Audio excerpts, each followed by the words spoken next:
میں چشتی ہوں، مرید میں سیال شریف ہوں، خلافت مجھے بریلی شریف سے آپ جانتے ہیں، لیکن میں چشتی ہو کے یہ بات کہتا ہوں، خواجہ غریب نواز کو قوالی کی مد میں آپ کیا ثابت کرنا چاہتے ہیں؟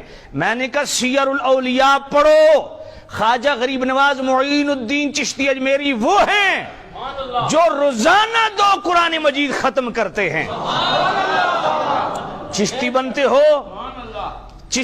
ہو، قوالی سنتے ہو، قوالی کی شرعی حیثیت کیا ہے، شرعی طور پہ اس کی ڈیفینیشن کیا ہے، یہ ہم کس طرح ڈیفائن کرتے ہیں، میں وہ ڈسکس نہیں کر رہا، میں احساس دلانے کے لیے عرض کر رہا ہوں کہ قوالی تو جناب والا 1400 سال بعد کی ایجاد ہے۔ او بندے خدا، تیری رہنمائی کے لیے، تیری پیشوائی کے لیے جو ضابطہ حیات اور دستور اللہ نے دیا ہے وہ کیا ہے؟ وہ قرآن و سنت ہے، اللہ کا کلام ہے۔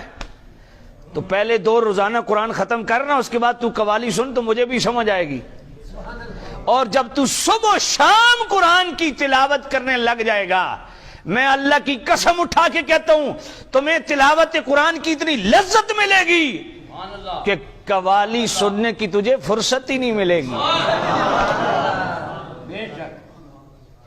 قوالی سننے کی فرصت ہی نہیں ملے گی۔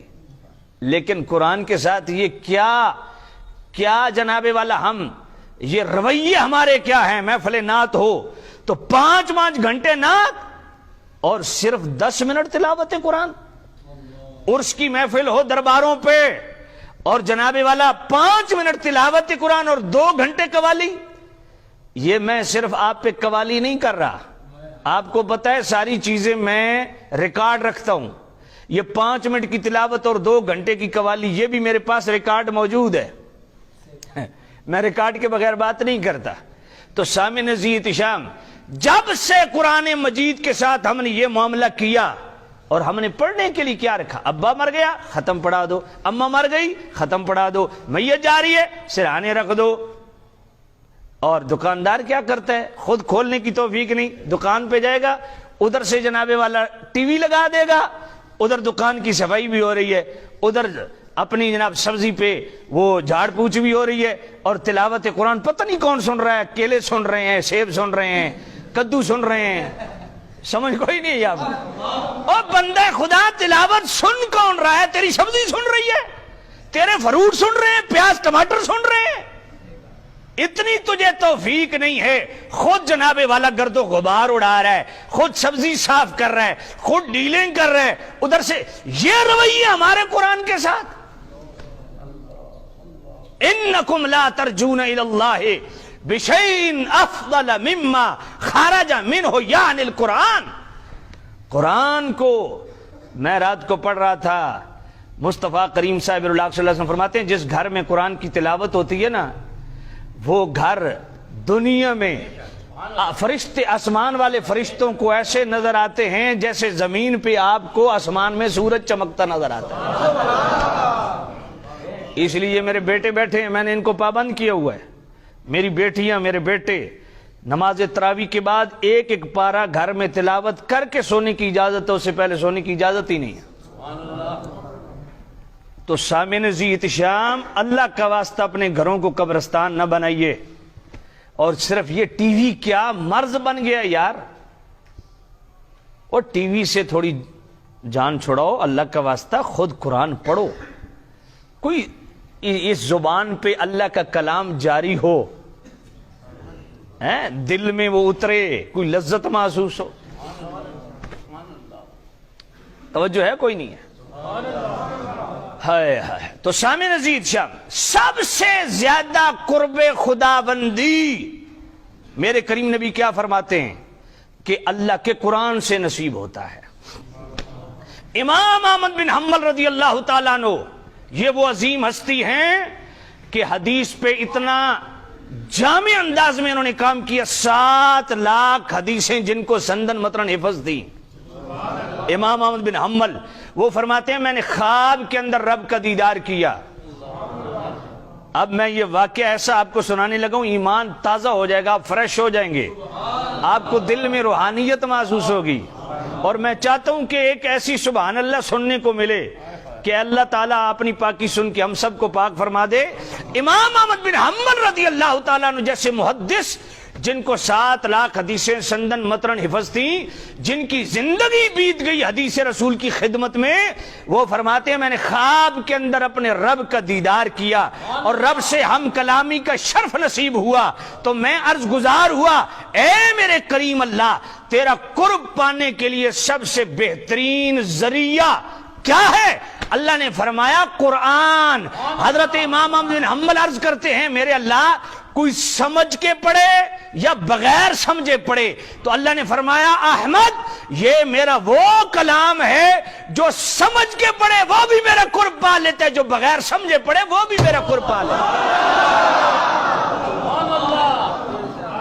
انکم لا ترجون الی اللہ بشیء افضل مما خرج منہ یعنی القرآن۔ اللہ کا قرب پانے کے لیے سب سے بہترین ذریعہ اور فاسٹ ترین ذریعہ وہ کیا ہے؟ اللہ کا قرآن ہے۔ اللہ اکبر۔ اور قرآن مجید جتنے بھی سٹیپس ہیں وہ جناب والا ایمان و تعظیم کے حوالہ سے ہو جو پہلا سٹیپ ہے حقوق قرآن کا، تلاوت و ترتیل سے ہو جو دوسرا سٹیپ ہے حقوق قرآن کا، تذکر و تدبر کے حوالہ سے ہو جو تیسرا سٹیپ ہے قرآن سے ریلیٹڈ حقوق کا، چوتھا اقامت حکم کہ اس کے جو سمجھ آئی اس پہ عمل کرو، اور پانچواں تبلیغ و تبیین اس کو پھیلاؤ۔ تو اور بنیادی کیا چیز ہے؟ تلاوت۔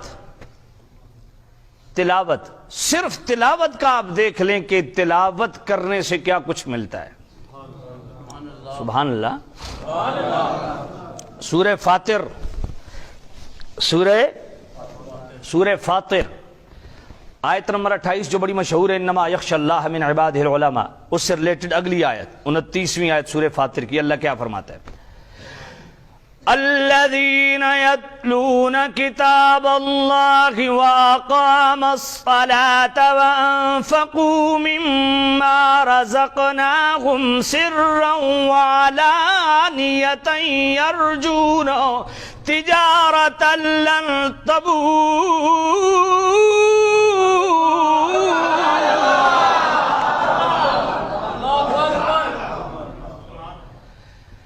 لِيُوَفِّيَهُمْ أُجُورَهُمْ وَيَزِيدَهُمْ مِنْ فَضْلِهِ إِنَّهُ غَفُورٌ شَكُورٌ۔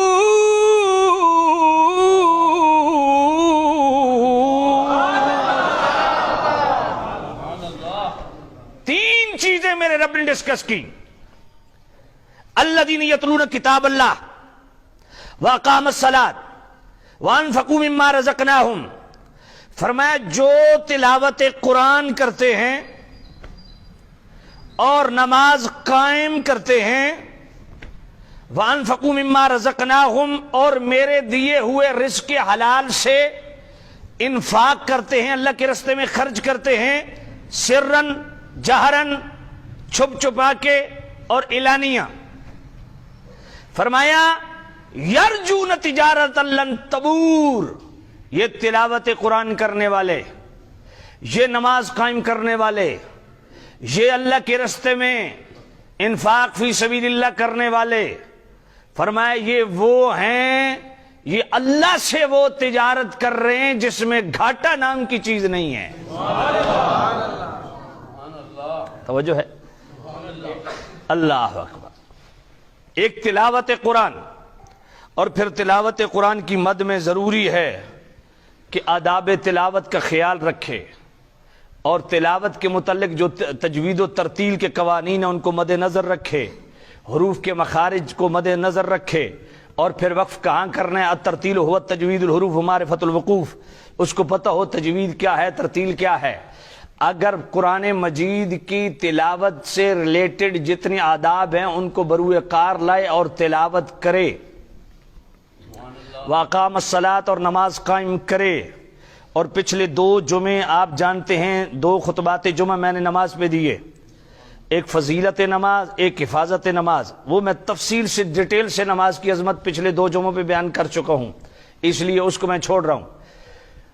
نماز قائم کرے، اس کی جناب والا شرائط و فرائض و واجبات و سنن و مستحبات جو اس سے ریلیٹڈ ہیں ان کی ادائیگی کما حقوق کرے، پھر